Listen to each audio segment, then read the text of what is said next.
Allez, je profite qu'on ait retrouvé le soleil et je fais une vidéo dehors.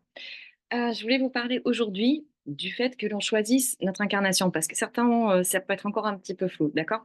Donc effectivement, avant de s'incarner, on a notre âme qui se met en réunion, genre je veux dire comme ça, avec nos guides, avec l'âme des futurs parents. Voilà, c'est une réunion collective qui se passe sur des plans subtils où on se met d'accord pour, s'incarner ensemble, pour faire un travail ensemble, pour jouer tel et tel personnage, pour pouvoir aider l'autre aussi dans son éveil, dans son évolution.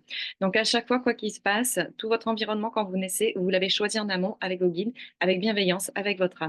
Tous les choix qui sont faits de là-haut, ce n'est fait que par amour. Et ce n'est pas, ils sont pas là pour vous envoyer des épreuves qui sont super dures juste pour le plaisir. Au contraire, c'est à chaque fois parce qu'ils savent que vous pouvez le faire et parce qu'il y a un but derrière. Il y a toujours quelque chose de lumineux derrière, des raisons qui viennent du cœur. Donc déjà, quand on reprend confiance en soi, on comprend que il y a pas de punition divine, il n'y a pas de souffrance gratuite. À chaque fois, c'est toujours fait avec notre accord, avec l'accord de notre âme pour notre propre évolution. D'accord?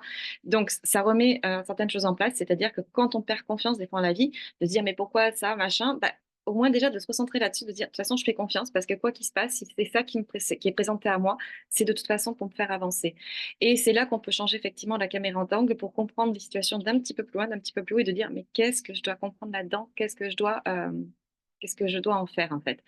Et donc nos guides et notre âme, tout ça, ils sont tout le temps en train de travailler, tous les jours en fait pour nous tisser, une feuille de route, pour nous guider vers des endroits. Je vous donne un exemple. Si vous faites des mauvais choix qui sont pas, alignés à votre chemin de vie, avec ce que vous êtes venu expérimenter et ben du coup, ils vont vous envoyer, soit des problèmes physiques, des douleurs, des maladies, des trucs qui vont foirer dans vos business, des trucs qui vont foirer dans votre vie, des conflits et cetera et tout ça, c'est en fait des petites, choses qui vous envoient, des signes pour vous dire: «Tu fais fausse route, c'est pas là que tu as attendu, c'est pas vers ça que tu dois aller». Et plus tu vas persister dans quelque chose qui n'est pas aligné avec toi, avec ce que tu es venu expérimenter, bah, plus ça va merder en fait, tu vois? C'est plus tu vas aller au-devant des problèmes.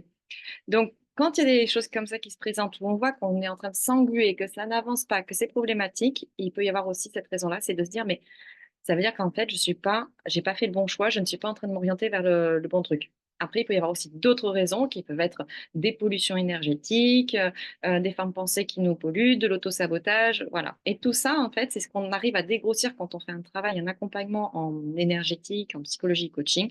C'est vraiment de dégrossir ces situations-là et de dire, bah, qu'est-ce qu'on peut en faire, comment je dois l'interpréter et comment remettre les bonnes énergies au bon endroit pour se remettre dans l'axe et enfin aller vers la voie qui nous amène vers l'épanouissement, la réalisation, vers, la complétude et cetera. En tout cas, je vous fais de gros bisous. Si ça vous intéresse comme sujet, n'hésitez pas à me contacter, par message privé ou en prenant un rendez-vous avec, Calendly. Il y a 30 minutes gratuites pour déjà voir où vous en êtes et voir ce qu'on peut faire ensemble et je vous dis à très vite.